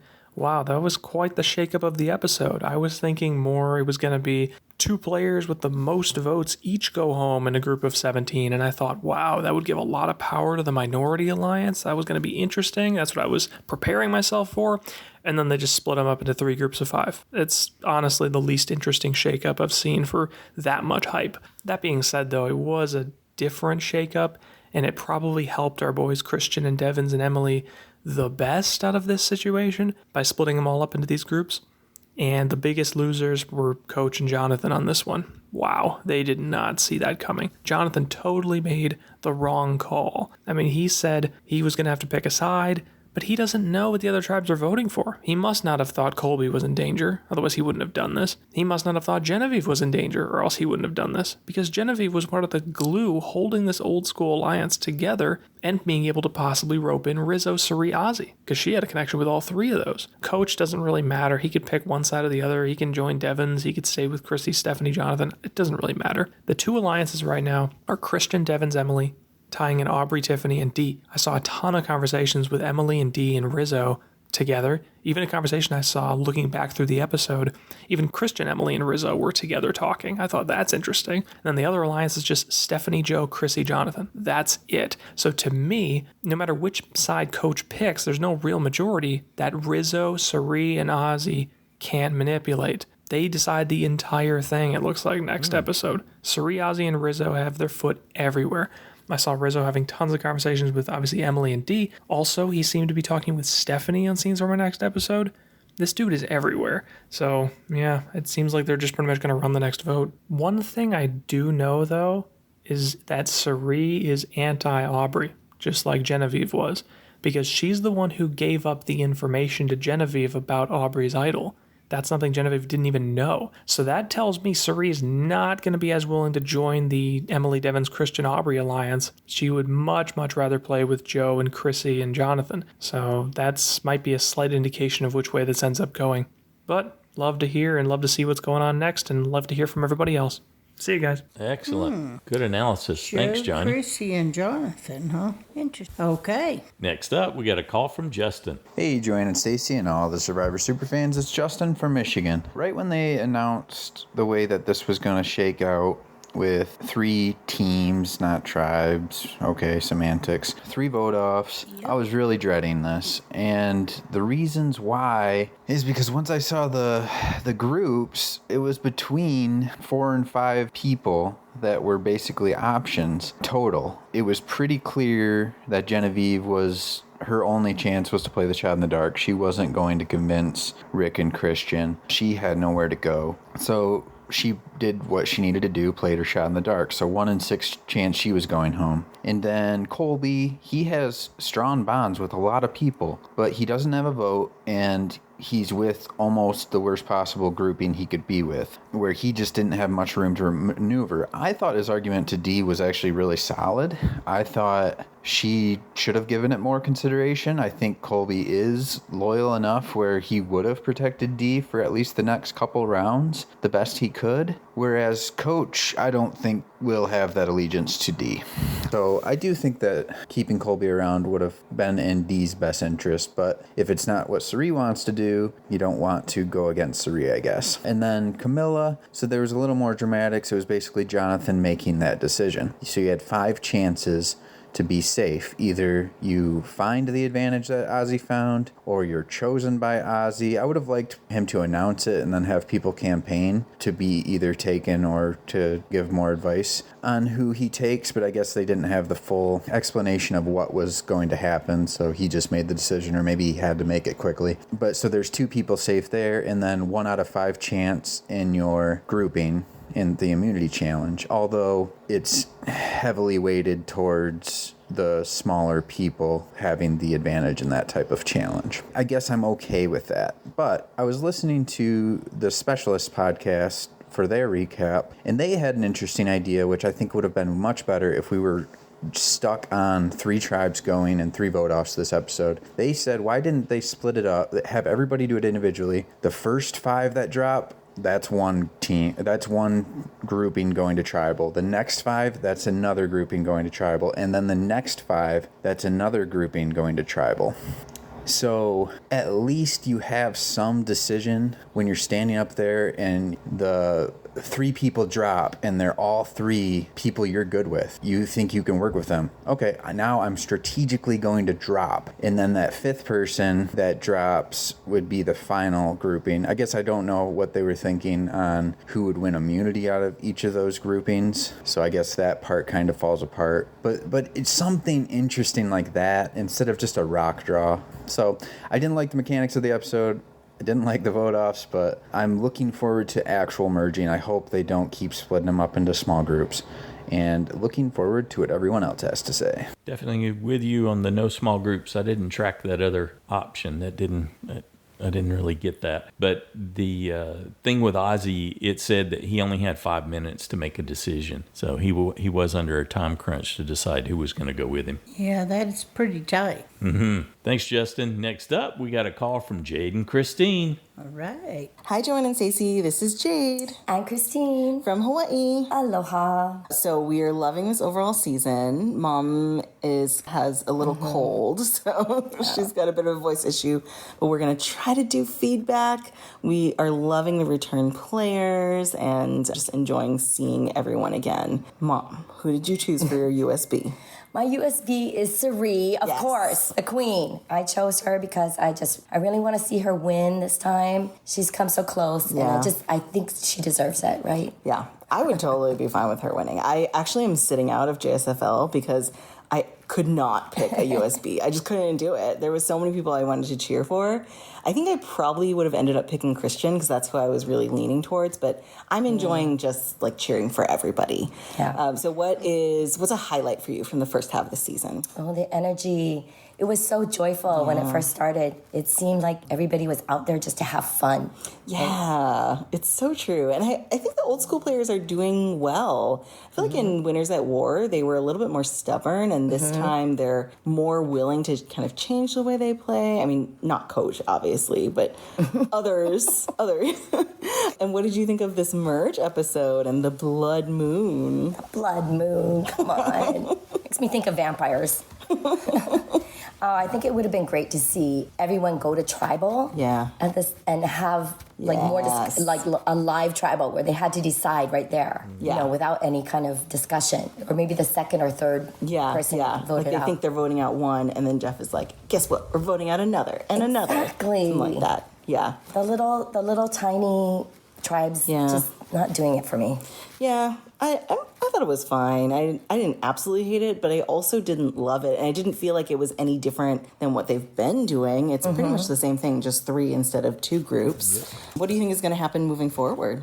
I thought Tiffany had a pretty good episode this time. I can see her continuing, but I just wonder who Sari's going to land with. Yeah, I think she could go far with Ozzy and Rizzo. I think they all have different strengths. Like Ozzy's good in challenges, Rizzo's charismatic and people underestimate him and don't know much about him, and Sari is just masterful social strategic game. Maybe they could bring in Christian Devon's Emily, and maybe Sari could also bring in Tiffany and Dee, have a nice 8 there. That could be good. Yeah. I don't know who they would target, but that would be fun. It's going to be so fun. Yes. Yes. We wanted to end by saying thanks to Joanne and Stacy for checking in with us about Hawaii and the storms we've had. We're okay. We live in Kaneohe. But other parts of the states really have been devastated. Some people have lost everything, like their entire house, cars. There's some schools that are closed for the rest of the year. Libraries. It's been bad. Banks. Yeah, it's really bad in some areas. So if anybody's interested in supporting Hawaii and they want to send some monetary support, you can just check out the government websites. You want to be careful with all the different GoFundMes, but like Hawaii Food Bank is always a great one to give to. Or actually, you can follow Jason Momoa because he's been doing a lot of really good community organizing. Yeah, he's been great.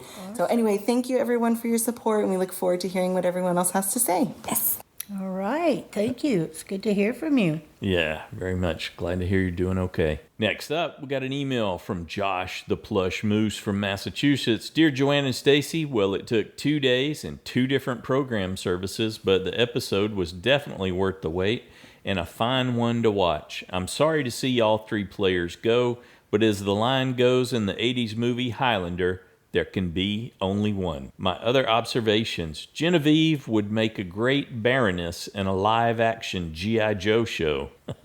Yeah, I could see that. Hot take, I vastly prefer a planned Zac Brown interlude to the We Preempt This program that trumped my DVR from taping the Triple Tribal Council. The fans voted for Twist. This fan wants to see a merge that results in a single large tribe voting someone out instead of 2 or 3 random teams going to separate tribals. Now that's a twist. It would be at this point, wouldn't it? Demlat is Albanian for 12. Rizzo's Albanian for won't win. Okay. When Tiffany stopped being purple, I was afraid she'd be Willarded and voted out.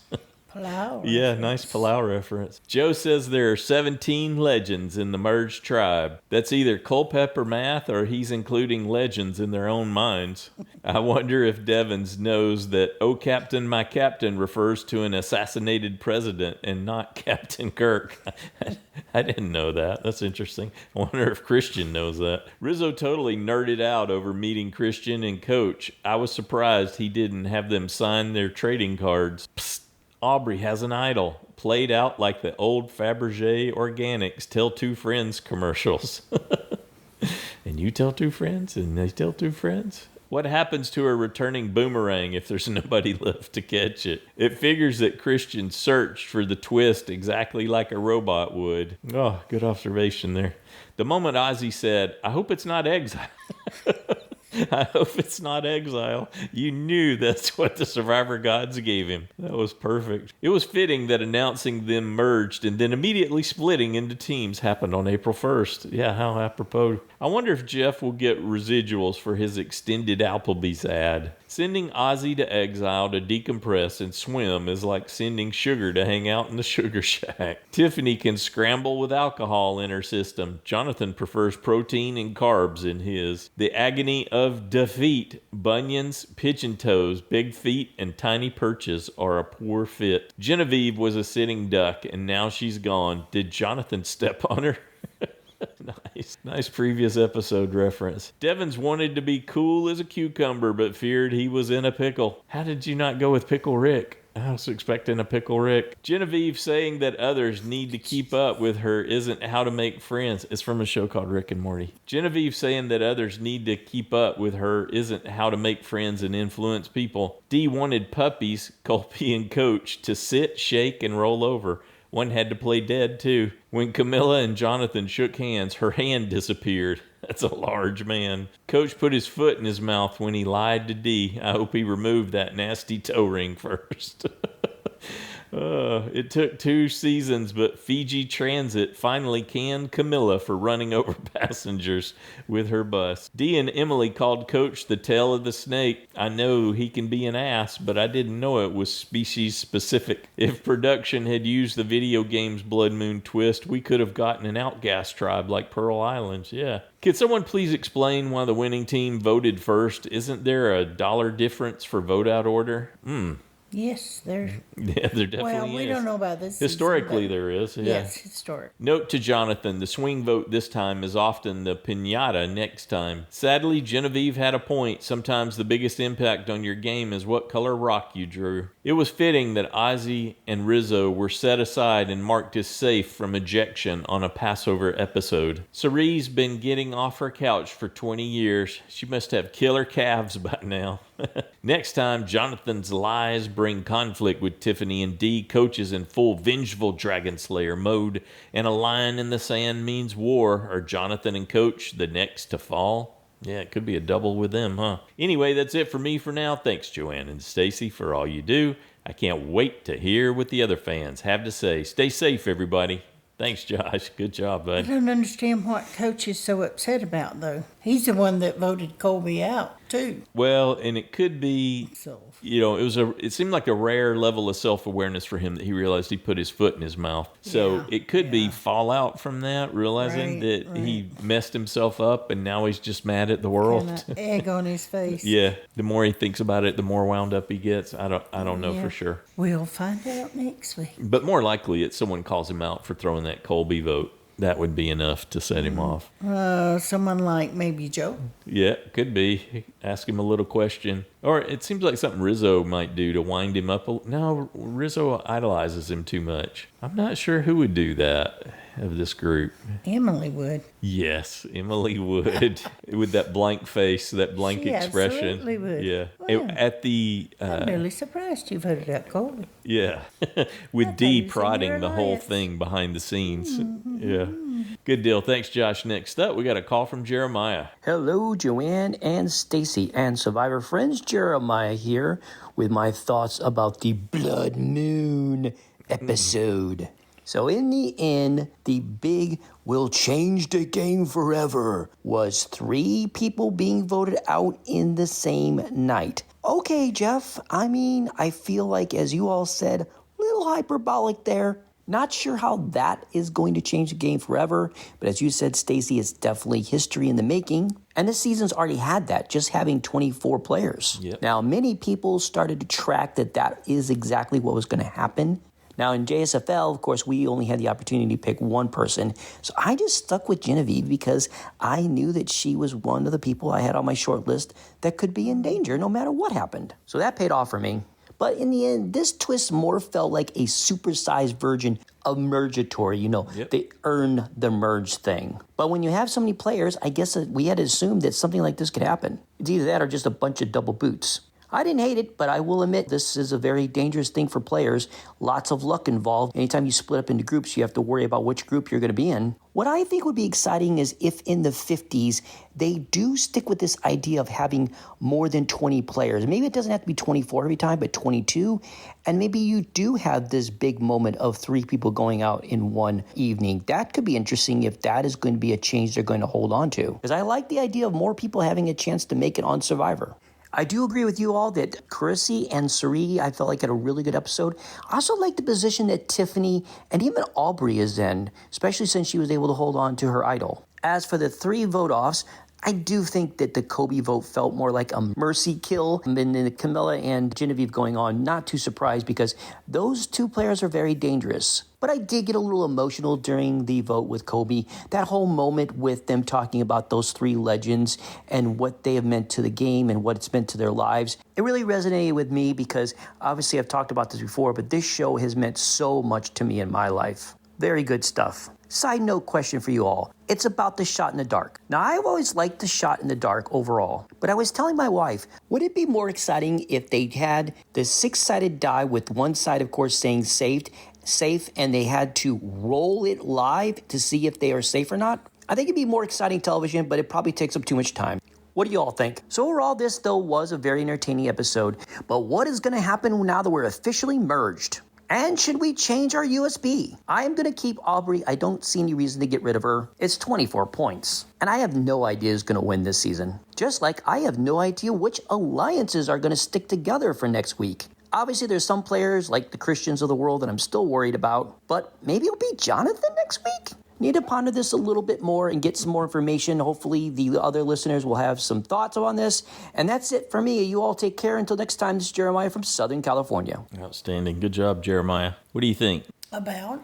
Jeremiah's question about rolling the shot in the dark die. Oh, I like it. It is a die. I don't think it would take that long. No, and it would be an exciting dynamic that wouldn't really be. Throw the die. Yeah, I think that would work just fine. Yeah. It takes away from the reading of the votes to a degree, but you do it before the votes are read. Whoever wants to play their shot in the dark, you have them come up and roll, and it's where everybody can see, or they all gather around to see the result. Well, I first thought, they wouldn't even need a physical anything then.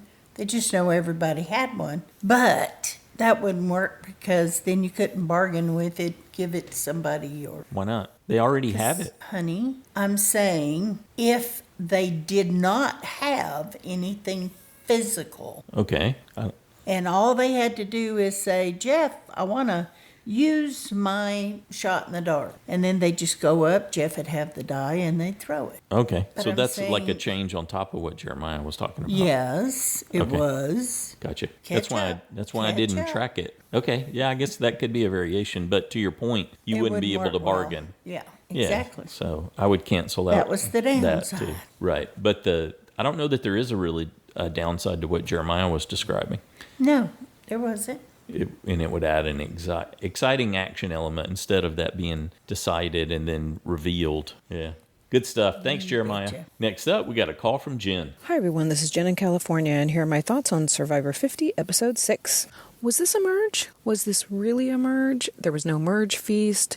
They only spent one night on a beach together, and then they were split up again and sent to separate beaches. A group of them feasted, but it was a reward. It wasn't like the merge feast. Although an Applebee's merge feast would have been amazing. That would have been great. 5 people had safety, and then they were in like the tiniest tribes ever. You can't really have a dynamic strategy session with only 5 people in your tribe. So did we really just watch a merge? Also, in 98% of cases, you make the merge, you make the jury.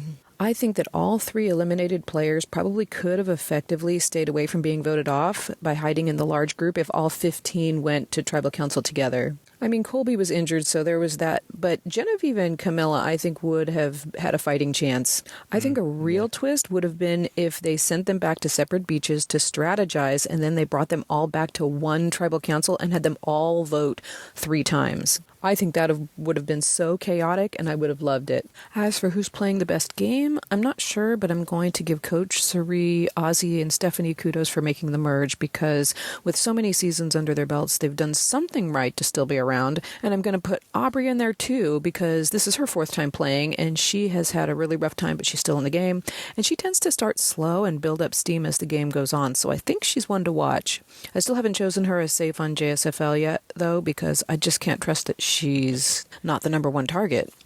Maybe now that Genevieve's gone, things will settle down for her. We'll see. I have no clue who will be voted out. I just hope that it's a full tribe vote this next episode.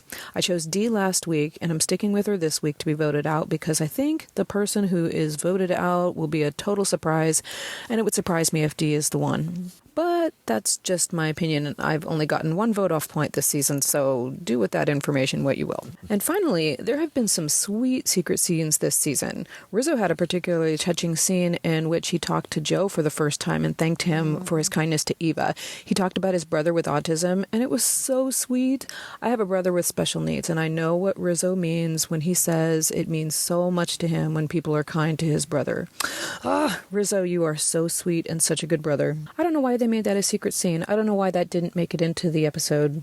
I think that would have been a good addition. Anyway, although I do take issue with calling this episode a merge episode, I did love it. There's still so many people in the game. My head is still spinning around a little bit, but I am really enjoying this season.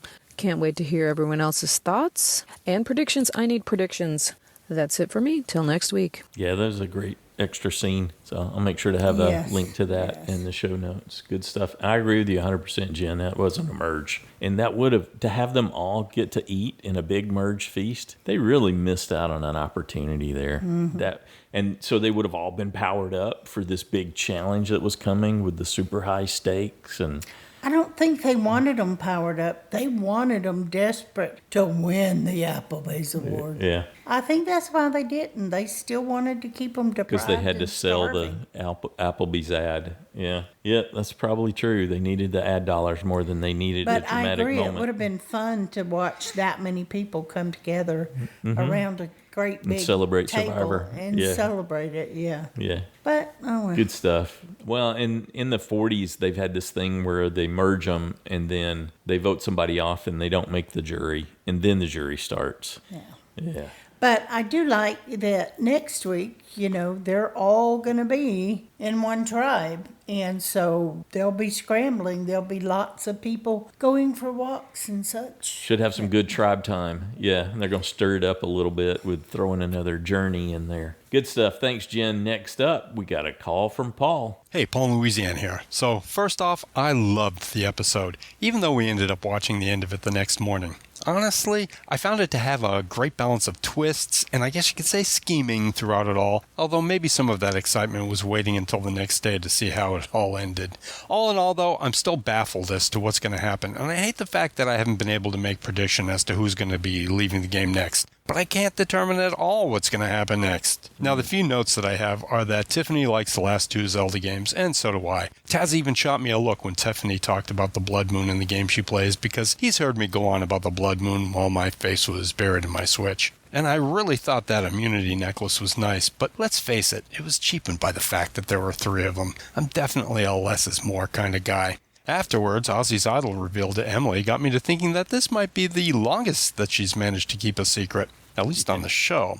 And I feel bad for Jonathan, because no matter what he decided to do, he was going to end up on someone's bad side. And that's the unlucky part of being friendly with everyone. Now, as a complaint, I have to say that I know that Applebee's paid for a spot on the show, but come on, that menu read that Jeff gave us may have lasted even longer than the Zach Brown cameo. But it was nice to see Rizzo meet his boy crush, Coach, who later on got caught in a lie, which is odd because I didn't realize that lying was an honorable or loyal trait. You learn something new every day, huh? I also learned that bunions make for grippier feet for that standing challenge. So we know that the jury starts next week, which is interesting itself, but I'm wondering with these twists, if it's going to be a final 2 or a final 3 in the end. Twists are in, right? As for our 3 vote-offs, I wonder how Genevieve feels about Billie Eilish now, because had she just found normal idols, well, Genevieve would still be at camp sitting pretty. I think Billie Eilish owes her something. And I also believe that voting off Colby was a mistake. It turns out from what I've read that he would have been taken out shortly anyway. The tail of the snake, to me, was a much better choice. And Camilla, well, she sort of had a bad reputation for being such a good undercover player in her season. And that's a shame because I'm someone who would have liked to have seen her play longer. So then, I can't believe I'm going to say this, but I think Rizzo is setting himself up really good here. But I'm still not, and never will be, a fan of his. Chrissy also impressed me this week, but Tiffany and Jonathan could find themselves in trouble now.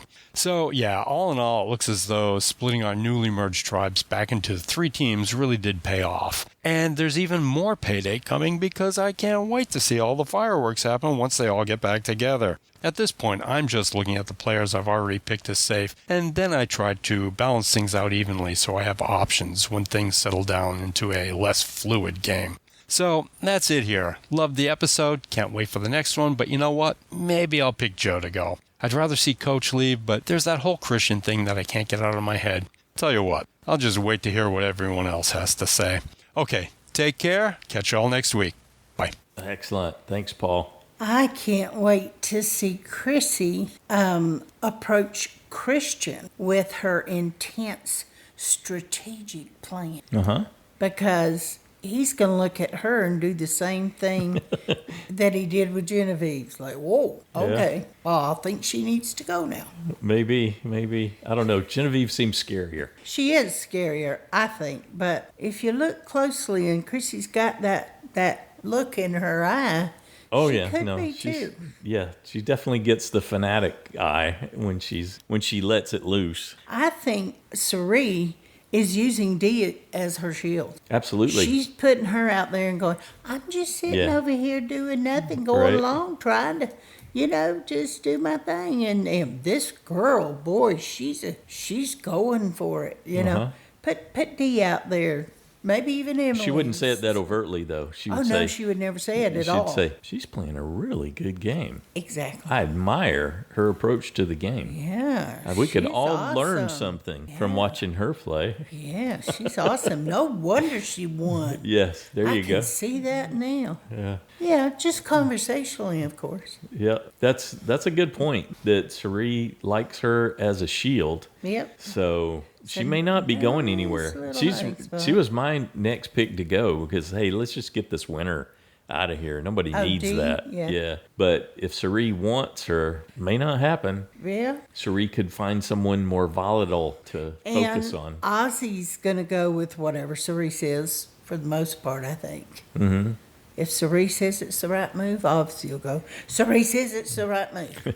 Done. Right. Let's make this happen. Come on. Yeah. Everybody get on board. I think Rizzo really, truly does want to work with them, at least for now. And so They think are providing wonderful cover and absolutely. information, everything that he You needs. betcha. Because he's So- the unknown. And the longer he stays, the less of the unknown he appears And now to be. that Colby's gone, why wouldn't Steph jump on board with Ozzy? Yeah. There's She's- a place she's for her to already- land, right? Yeah. She's already connected. Got so game time, tribal council time with him. I think that's her easiest path to forward, take. yeah. You betcha. Yeah. So, it grows. And who knows? Emily, good for Emily that I think she has options of where to go. She's Mhm. putting herself in the middle of a lot of things and getting close. I think that's very strategic, and she can certainly stay with Christian and do whatever. But, and Rick, but she's got Ozzy, she's got, Dee and Cherie, and so I think she's playing very well. And Aubrey's playing now. Before I thought, whoa, she's just not going to make it. Don't even know if she wants to make it. Mhm. But now that she, that really perked her up being given that idol. And so she's really gotten in there and is playing now. Right. So, and then Chrissy, she's not staying behind the radar. I liked her strategy a lot that she used this week on Tiffany and Camilla. Oh, yeah, no, and I'm good with and blah. And it's like, no, you're not. And so, okay, it worked. And now, where's Jonathan going to go exactly? Not back to Dee. And Right. so probably the others that Dee's associated with will go, oh, yeah, no, not him. If they're using Dee, then they will not welcome Jonathan in either, I don't imagine. Though I thought Ozzy might, but he can work a lot of different angles. Sure. So, Yeah, but- Coach isn't going to do himself any favors. I liked Paul's take on it. He was finding the joy in the fireworks that the Blood Moon episode set up. We're going to see some explosions, Oh, yeah. some detonations in this next episode. And so Coach is going to really be flirting with disaster at bringing a lot of negativity in. If he wants to make it a war, he wants to draw lines. Yeah, likewise with Tiffany. We've seen in a promo where she was talking about how she was ready to cheat and lie and do whatever it took and to keep she going. will be out for Jonathan. But she really needs a bigger alliance Yeah, is what it's she like, needs. You Likewise, don't have the power right now. You're going to be added onto alliances. look at the original tribes and how it breaks down. You mean with Tiffany, Jonathan, Dee, Chrissy, Coach? That's one. Yep, so that's what? Ozzy, Rick, 1, 2, Emily, 3, 4, Joe, 5. Christian. That's 6, Cherie. right? Well, 1, 2, 3, 4, 5, 6, yes. For original Sela. And then 3 original Vatu. Yeah. So that makes them kind of They're- the floaters. Well, they've always been.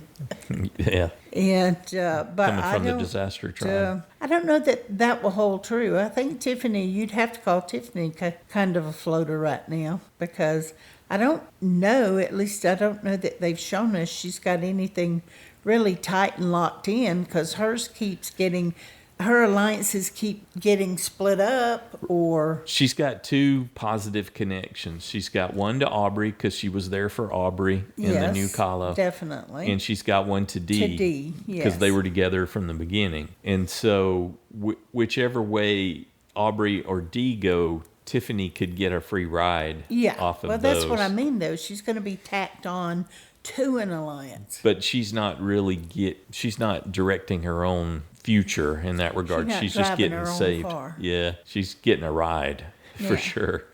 Well, which can be good at this stage in the game. Till you get to your car. Yeah. But I think Jonathan's in trouble. I think Joe could be in trouble soon, Coach. Because you want to take one down from old Sela, original Sela. D could You want to even the odds out. Oh, you want to take an old Sela out. Because they get an advantage at 6. Some people might look at it that way. Well, they have a lot to choose from. If they want the old school players, they probably go more after Sari and Ozzy. But if they want a Sela, original Sela, but though, they could get Rick, Emily, Joe, Christian. Any of them are good choices. The advantage the original tribe numbers have is that old Sela just needs to pick up 2 people, and they've got the majority for the vote. If it's a single vote on this next one, which kind of looks like it is business as usual, even though it's going to be big tribes, and we're going to get some. I'm looking forward to the tribe time. With the 14. Well, certainly they could easily pick up Dee and Emily because Emily's with Christian and Rick anyway. They have Emily. I'm saying original Sela has 6, so they only got to pick up 2 people to lock down a majority for a 14-person tribe. Easy. Dee and Tiffany. Could be. Or Christian. Well, and they've got Christian's already Aubrey as a pickup by way of Christian and Devon's too. True. So that's good. You want even more options. So and Steph's in with them too. I bet you through Ozzy. Mm-hmm. And she likes Tiffany. So I don't know. Could be the super I think majority the there. Other people and Rizzo's got an in through Ozzy for now, and so I'm thinking that leaves Jonathan, Coach, Chrissy out there. Mm-hmm. Hanging. I mean, we could be wrong. I know Coach thinks he's got people, but when it comes right down to it, do you really? Yeah, Dee was very willing to get rid of him. So she had a bone to pick with him from their original Kahlo. You entertain them. Whether they like you or not, you entertain them. You give them something to watch. Mm-hmm. Because, as Colby said, all you got to do is ask Coach a question, and then he'll entertain you for the next 30 minutes. You get a half-hour show, yeah. Yeah. So, and they could sit and do that all day, and then here you go again. So they may want to keep him. But I think a lot of people really like Jonathan, but let's be real. It's time now to take the powerhouse challenge guy. Why? He wasn't even a threat in this first challenge. No, not in this one, but they're not all the little that people way. won. Well, and, he is your man for lifting people up and helping them get, over boulders and lift them up to get things Can help you win rewards. Exactly. So as long as or at least they're give you a better chance to win one if there's a puzzle at the end.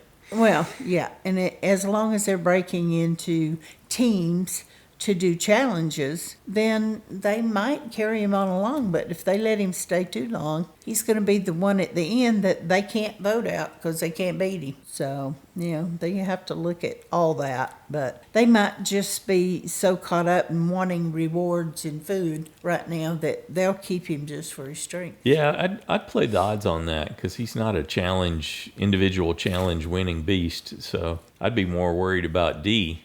And Probst just reminded everyone what a threat she was. Likewise with Chrissy. Well, yeah, we saw what individual Chrissy immunities. could do for that kind of thing too. Now they mean, though Dee's well-rounded physically and in challenges, so I do think she's a big threat in challenges, and of course Joe. But he's in that group if he chooses to be. So I'm saying stuff. Lots to consider for JSFL. Yeah, because if Joe chooses to be in the old Sela group, which I'm not sure he will because of him and Rick. Mm-hmm. Rick might want him out. Bumpy ride, yep. So, and they may go for it. Yeah. But, because everybody would get behind that because it would bring Sela down to even numbers with original Sela down with original Kahlo. Yeah. But here's the thing. I don't know that Joe and Coach, once Joe learns Coach voted for Colby, I don't think he's going to be on board with that. Even though I think there's nothing wrong with that. Coach needed to vote the way he needed to vote. Don't be the... But that won't go over with Joe, I don't think, so... Nah, he might be okay because he knew what he was dealing with foot-wise. I suspect Joe would know how hurt he was. Well, we'll see. I don't know how good Coach is at spinning things, and especially on the spur of the moment.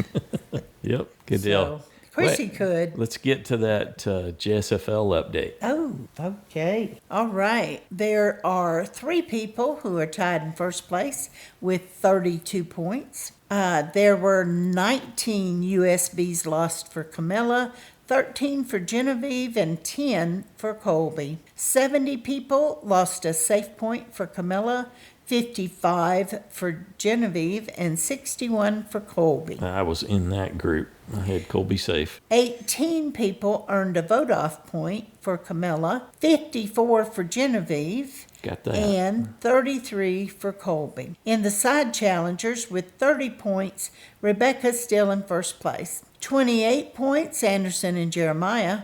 27, Stacy. 25, Parker. 24, Johnny and Lisa Rae. And 20, Justin. And with 19, Drew. Ooh, in the next round, Justin and Drew could have some company in the basement. Well, yes. Justin pulled out of the basement. So. Yeah. For now. So we never know. You could end up. You never know. That's true. Lots of surprises this season. Exactly. I mean, look, there was I remember seeing when I copied the pics and everything at the end of the episode. I keep backup records, and I was like, oh, wait, I saw a 1. Somebody only got 1 point. Ooh. And I thought, oh, yeah, that's a possibility. 4 safe, 3 went home. Yeah. Oops. You had 3 of the ones going home safe. Oh, no, they only got 1 point this week. So if you didn't get 1 point, be grateful. I was grateful. So I didn't know, that to me, it's harder to pick safe points than it was to pick somebody to be voted on. Yes. Because I just thought Genevieve was going to be, I thought maybe at the top of everybody's list, and that would be a good general person to put in there. Yeah, it's higher stakes for your safe point picks. So Yeah. you could get hit so many ways, and unfortunately somebody did. Hey, we want to say a big thank you to everybody who took time to send in to this big blockbuster Blood Moon listener feedback episode. And get Jeff's promotions in there one more time to help him with that Emmy. And we loved getting to hear from everybody, all your theories, your observations, the on-the-site reporting. Thanks again for that, Trish. We also want to say a big thanks to Christy, Erica, Tara for your donations. We greatly appreciate your support helping us with the operational cost. And if you play in JSFL, remember to make your picks for 1 person voted out and the 4 people you think will be safe at the end of the episode. Steve let us know the JSFL website has been updated to accept new USBs, with 43 of them going out here in this last round. There's some people who need to make some new picks for sure there. This is your only opportunity for the rest of the season to add or change your USB. If your USB's already been voted out of the game, you can select a new one for a possible 5 points if they were to end up winning the season. And if your USB is still in the game, but you want to change to someone else, you may do so for a possible 10-point bonus if they win. But we caution you, be sure that's what you want to do before you change. Because once you change, you cannot go back to the original. You can go back to that person, but not for 24 points. It will still be for the 10-point bonus. Yeah, if you click submit on that, yep, and then done. Change your mind, you're out. Well, no, you can 14 go back, points. But you lose those extra points. Yeah. Because if you change, it's an immediate 10 points, whatever you put in there. Yep. That's just the way the system works. Mm-hmm. So be sure. And don't forget to hit submit. Yep. I've almost both done your that choices before too. It's like, oh, wait a minute, I didn't hit. Yeah. Because you start thinking, well, do I really want to? And then you forget to hit submit. So.